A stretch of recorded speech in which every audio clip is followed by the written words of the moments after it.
So Donald Trump is continuing to openly threaten protesters and doing it in this way on Twitter this morning where he is, I mean, this is openly fascist at this point. There's no hiding it.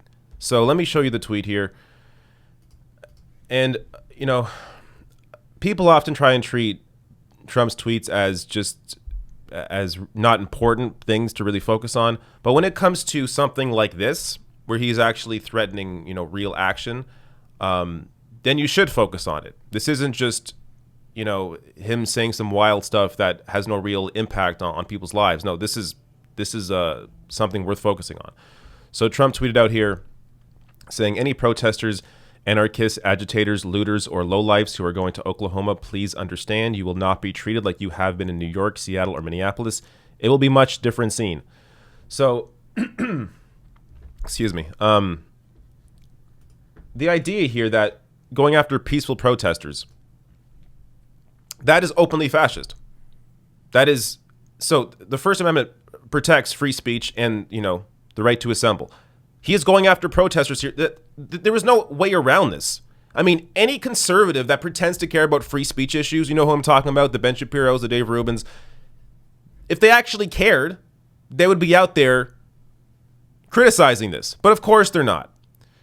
Now, just to add some context here from CNN, it was a turnabout from Trump's declaration earlier this month that he is an ally of all peaceful protesters. Do you remember that in his speech out in front of the White House, talking about he's an ally to peaceful protesters? Of course he's not, because during that speech, peaceful protesters were being gassed and shot by pepper bullets by the cops in the area. Though not necessarily a surprising one, given his repeated condemnation of demonstrators that, in some instances, turned violent. Later in the day, Trump's spokeswoman, Kayleigh McEnany, said the president was referring only to violent protesters, anarchists, looters, the kind of lawlessness that we saw play out before President Trump came out with the National Guard and calmed our streets with law enforcement. Of course, that's complete bullshit. We all know. I've covered countless videos now that I'm getting a little tired of it.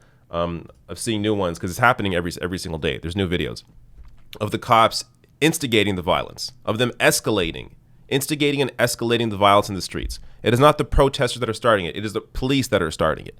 So this idea that the police are going to, knock the heads of protesters, all it does is serve to escalate the situations that are going on in the streets. So, you know, for as much as I cover everything else when it comes to policy, when it comes to the failure of the Democratic Party, it is important to refocus at times on just who the president is and what he advocates for, and why it is so important to get this man out of power, regardless of who's going up against him.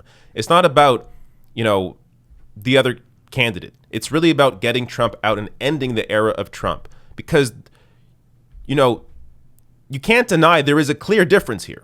There is a clear difference from somebody who has clear fascist tendencies to somebody who doesn't. And I think this vote in November is really about that, is ending the era of Donald Trump.